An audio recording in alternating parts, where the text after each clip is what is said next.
Hi, we're Candor Beach, and we're here to talk to you about world events and their impact on consumer psychology in India and around the world. Today, we're going to talk about the business of social media. We are primarily going to delve into the three actors in the ecosystem, that is, the platforms themselves, consumers, and businesses. So, without further ado, Sailesh, what do platforms get? So the platforms actually provide like good social media platform for all the consumers they already have, and on top of it, they're actually harvesting data. That's the biggest the money maker in that particular group. Like Facebook, Twitter, all of them are harvesting data. So if you take everything and they actually package it, sell it to advertisers, you guys, so to get better revenue. Right, like that conversation fell off the deep end really quickly. Happy consumers, that's primarily what social media platforms are doing. And by the way, they're also collecting data. There is no service charge for participating in these platforms. I mean, unless you're counting the subscription for blue ticks. Yeah, subscription for Bluetix is a very small thing, right? So it's not about that. It's mostly about how much they're extracting from the consumers. Yeah, it's primarily around data, as you spoke about. But subscription, I think, wasn't small. They were looking at like a 2 billion, 3 billion sort of pull in. I mean, at the end of the day, it's basically how your producers maximize their utility. All right, So so what sorry, do go ahead. consumers get? Consumers, all right. I would say it helps them stay in touch with their friends and family. So Mhm. keep in touch with your loved ones. That was, I think, how instant messaging came to be, right? Like when you had AOL Messenger, when you had Yahoo Messenger, and that I think evolved to MySpace and Orkut, where you could have testimonials. Like it was essentially an evolution of instant messaging, like a combination and an evolution. And that built out to Facebook, which primarily, I think, what social media platforms were driving to consumers was what they wanted, like what they found most engaging, the pieces of information that they cared about most of all. And that obviously is changing from time to time, considering the platforms that have been the center of attention: Facebook for almost a decade, Instagram, YouTube, and now TikTok. I don't know what the fate of Threads will be. Like it just launched and it's already got how many users? 10 million, you said. 10 million, yes. 10 million users already. That's insane. But it's largely like, have you used Threads just yet? I just made an account. Right. All right. So do you think it's going to compete with Twitter adequately? So there are two parts to this. There's adoption and there's engagement. So how much of adoption going to have? You can already see 10 million already, getting into the platform. But how much of engagement are these guys going to create? Like it's always been that inertia, right? Like people will not move to a new platform. Like it's competing with Twitter. So if you look in that perspective, like the Twitter clones never took off. Like there was Mastodon, there was the other Twitter clones, which actually where a lot of people were like, oh yeah, I'm going to jump onto that, but it never actually took off. Like through Why do social. you think they didn't work out? I would think because it's just the people resist the change. Like people are not. It's something new. Why fix something which is not already Which, broken? Like yeah. right. Why fix what ain't broken? That's an interesting perspective. That's one for sure, an inertia that prevents people from adopting what's new. I would also say that those platforms didn't necessarily give people what they wanted. So I think I should have built on my what consumers get. Hmm. One was they would like to stay in touch with their friends and family. Another is they like to keep in touch with the news. Some people get their news from social media. They get Hmm. reviews from social media, like MKBHD is someone I follow and try and learn from. There's the Morning Brew that talks about actual news, and there are other outlets out there. And of course, like can't forget this: the actual companies, the brands. people like following and engaging with their brands, their favorite brands. Oh, damn, influencers. I forgot about influencers. I don't think there was sufficient critical, like you didn't achieve critical mass on these new platforms because you didn't have the right lodestones. You didn't have these influencers. You didn't have brands pulling people there. You didn't have influencers that people cared about pulling people there, and therefore they didn't care. Like with some of these platforms that competed with Twitter, there was one that was completely focused on the Republicans, if I'm not wrong. Yeah, Truth Social. Truth Social. You have Truth Social. You have the other one, which is Mastodon. So right. Sure, one is right wing, one is left wing, but then you're not in the center, so you don't have people engaging. When you actually in the center, you make these both sides actually engage, and you'll have a higher engagement. But if you're on the same side of the spectrum on both sides, you're not going to engage well. So you're going to end up agreeing with the person. So with this conversation, I have to ask, what is the impact of social media on politics? That's a very good question. So loaded question. yeah, it's. I mean, social medias have been, marred with all these problems, right? So they had this. Facebook was supporting or influencing 2016 election, and they had all these lawsuits which went in. So recently, I think there was a lawsuit, which not even a lawsuit. The judge actually instructed Biden administration to cut down. Lay off of social media. Yeah, no. To stop talking to the social media, and because all speech is protected speech except anything violent. Right. So just to quickly summarize, the judge was talking about the Biden administration's influence on curbing certain kinds of speech on social media. Yeah. Correct? Yes. All right. So, what else? Like, you talked about influencing the 2016 elections. What is your opinion on that? So they say the Facebook was very, deep in influencing the election towards Donald Trump. But I might be biased, but they bought advertisements, like heavy advertising was done on Facebook. Both sides. They who? The Republicans bought advertising. The Republicans did, the Democrats did, but I think the Republicans outweighed more than the Democrats in, social media spending.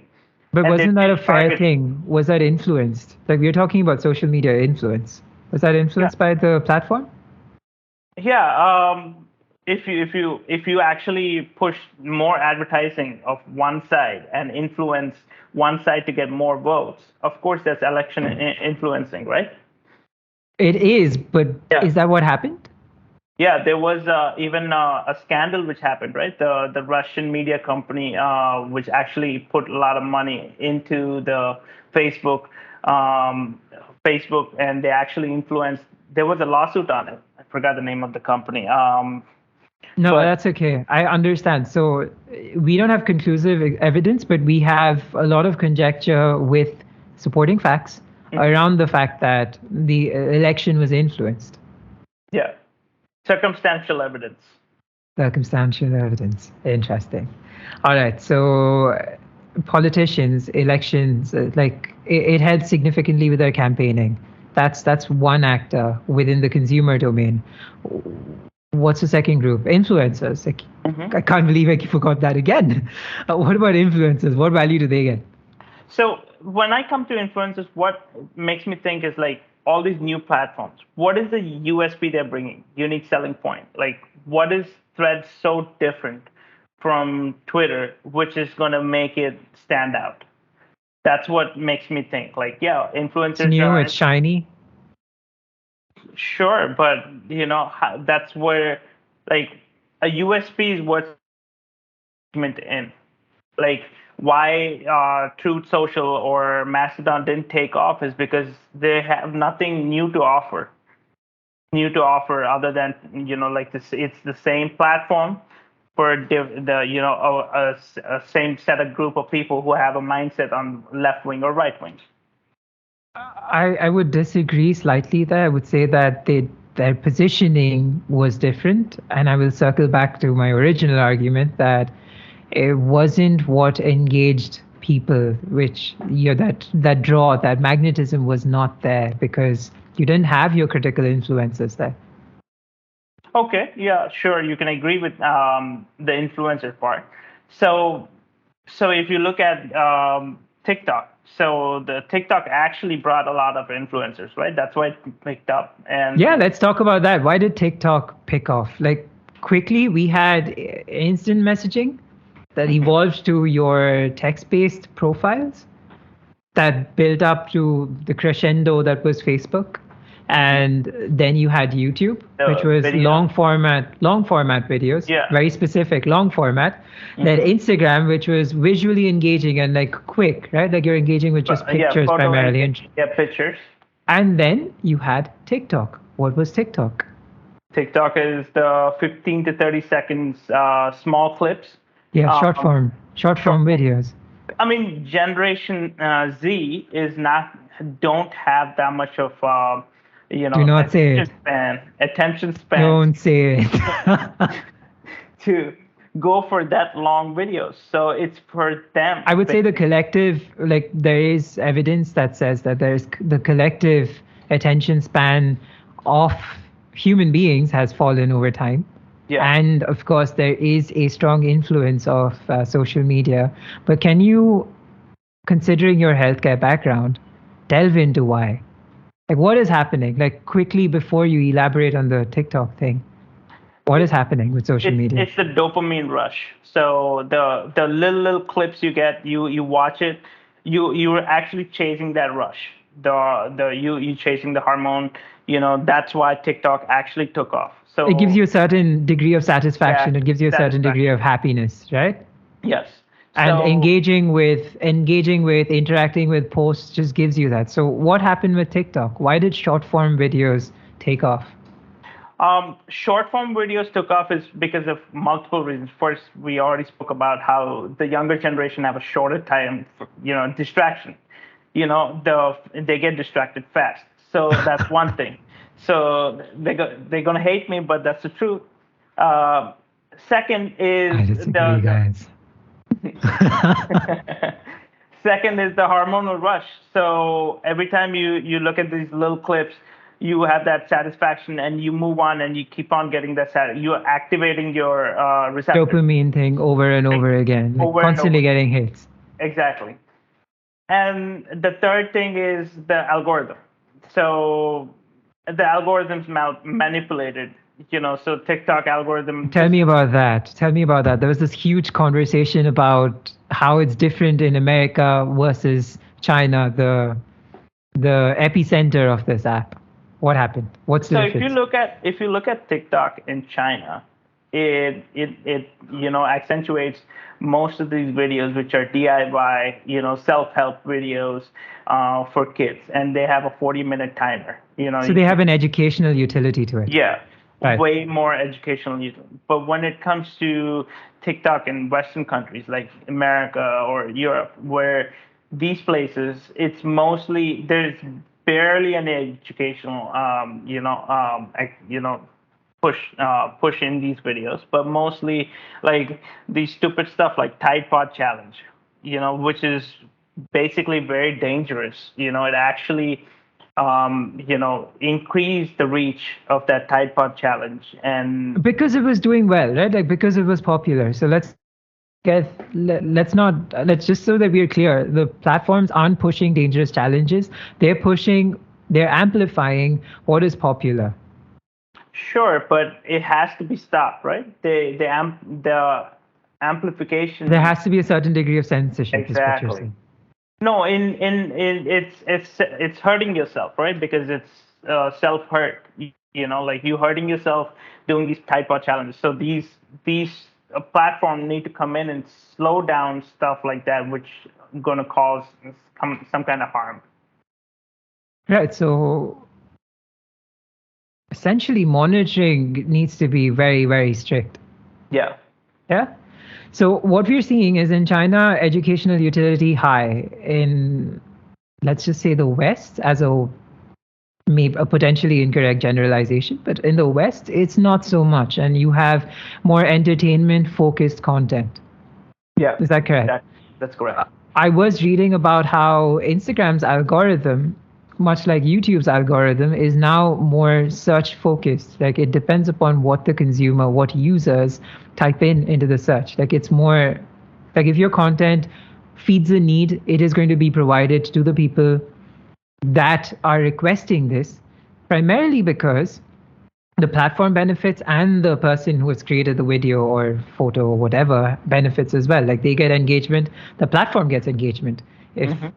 If the people producing content on your platform get more views, there are consumers that are naturally spending more time on your platform, and therefore that's a win for platforms typically. Yeah. Right? And in terms of the censorship bit that you were talking about, maybe platforms can, like with the rise of machine learning, and I'm sure this is already being done, right? Artificial intelligence, machine learning. There is going to be a certain degree of monitoring to make sure that there are challenges that are monitored. And like there was that whole thing about COVID, right? Like to prevent the spread of incorrect information, there was this tag, like each time someone spoke about COVID, there's this tag saying, has a conversation about COVID. Please use your judgment. Disclaimer right behind it. Right. All right. So we've talked about what platforms get, and we've talked about what consumers get from a politician's point of view and from an influencer's point of view. So what do marketers get? Or the businesses? What do marketers get? I would say that social media is a marketer's dream, because it's basically giving you the ability to talk to your consumers where they are at primarily, right? That's the premise. So you've already touched upon data, like platforms collect data and marketers or businesses get this data. So we are able to understand how consumers behave, like what their preferences are, what I could do to better cater to you, the savory version, or basically pull your attention. Right, so that's one, data on consumer behavior. Real-time feedback. Real-time feedback would be another big thing, because through polls, through conversations, like if you as a customer don't like the Apple Vision Pro, you are going to let me know straight up on Twitter or Threads now that you don't like the Apple Vision Pro. And then I know, and then I could choose to engage with you and find out why. Or you would let me know anyway, like through a review, like via influencers or like on Instagram, on YouTube, where have you. What next? It shortens your go-to-market cycle, because it's essentially amplifying a brand's reach. So like if I'm connected to you either by you following me or through me using ads, I can reach you quicker. Again, Vision Pro as an example. I know Apple does a big event anyway, but then when it finally launches, or when the iPhone finally launches, you have on occasion, like maybe not Apple. Apple is not very prolific with social media as far as I've seen, but there are other companies, like you have these advertisements popping up, or you have conversations popping up about their campaigns, right? So shorter go-to-market and time through the marketing funnel overall, because social media has evolved from just being a conversation to also enabling e-commerce. So I can get you to, or I can push you to buy on these platforms. What else? Marketing. Affiliate marketing would be one such example. Yeah. Finally, it gives me the ability, like this ties into the real-time feedback bit that I was saying, but it gives me the ability to make the customer a key decision maker. Like through real-time feedback, again, through conversations, through understanding what your preferences are, you are essentially guiding me as a business to build an experience that you would truly enjoy. Yeah. Now, those are the pros. The downsides, potentially making a customer a key decision maker. That's not necessarily a good thing. You have to take that with a pinch of salt. Customers, like Steve Jobs said with the iPad, customers don't necessarily know what they want. It's a need that you as a business might have to generate. Shortening go to market times. That also creates, like, if your product failed, everybody's going to know about it, and very quickly. Yeah. That's Very risky. quickly. Yeah. Real-time feedback on Twitter. Like, Twitter at one point in time was known as a platform where people primarily go to complain. Not helpful. So which is why people have online reputation management firms as well. And of course, data on consumer behavior, like these hoops that brands have to jump through to collect your data, privacy, security. I'm not saying that's a bad thing. That's a good thing. Now, as a consumer, I'm happy. But from a brand's perspective, yeah, so pros and cons are essentially the same list. I would add another con to it too. So review bombing, so let's say, online reputation management. Yeah, basically. But there are times where like YouTube removed the dislike button. God, really? Yeah, you cannot see how many dislikes are on a video. Yeah. They didn't remove the button. They just removed it's number. There, but you cannot see how many dislikes because White House videos were getting bombed. That's what you meant. Yeah. Yeah, I guess like with some of the points that you brought up with the dopamine jump, the serotonin jump, I think there is also the fact that because social media has this strong influence on you, because consumers tend to spend a lot of time on social media today, it also becomes a core source of validation for the self. Like, I get value out of how much engagement I receive, or I get value out of how many conversations, because we're social people at the end of the day. Yeah. It is important to us. So that, I think, is a potential drawback. Like, it increases users' anxiety. It potentially can depress you. You're potentially tied to your device. Is this conversation with that about how social media, like about how your cell phone is essentially like when you don't have your cell phone, it's almost like you have phantom limb syndrome. Like, you have to be connected to other people somehow. Yeah. So there are pros too. Like, you are able to keep in touch with the people that we talked about, like the brands, your friends and family, your favorite influencers. You are able to keep in touch with the latest trends. Like, if you're really into fashion, you know what the latest trends are. You don't have to wait to talk to a specific person or wait for it to come up in and around you. Like, you don't have to see it, because social media has done that for you. There are also cons that you have to guard yourself against: misinformation with respect to the elections, as an example, or general anxiety. Like, if you're not getting the validation you require, or if your validation's tied to how many likes or impressions you have. So in that perspective, do you think India did a good job banning TikTok? Do you think that was a good decision? At the time, I disagreed with it. I thought the fact that you were closing a door was restrictive, unnecessarily so. But in hindsight, I guess, like, what would I do with Twitter? It was insanely engaging. Like, I was on it necessarily for an hour a day, but that was an hour a day that I don't think I was doing anything productive. Like, watching TikTok.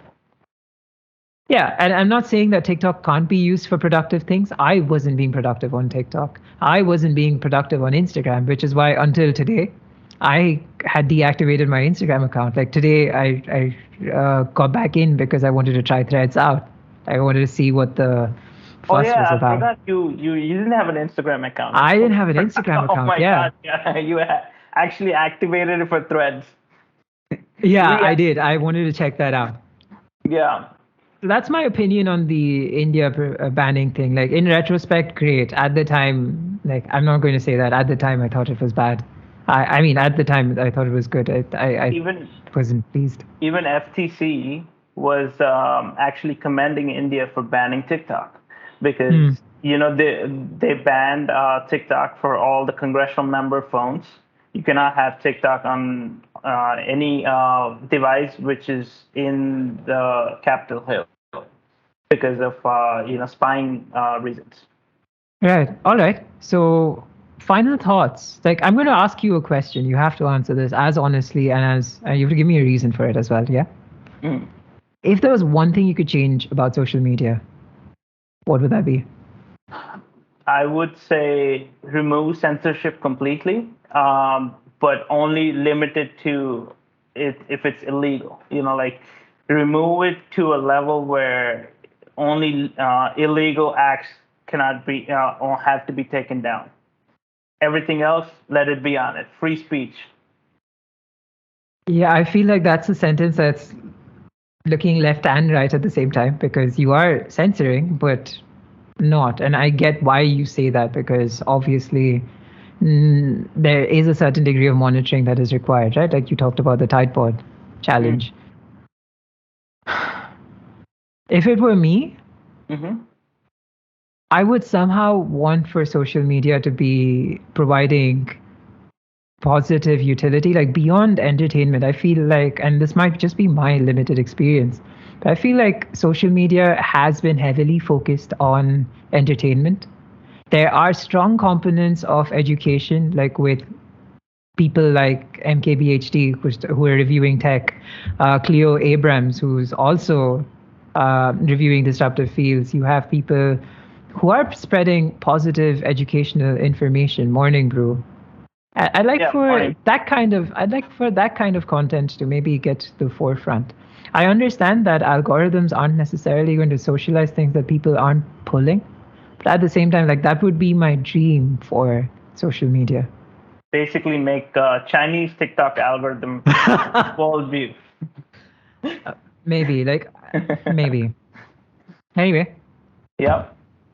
On that note, we're going to see you on the next one. Thank you. Thank you, everybody.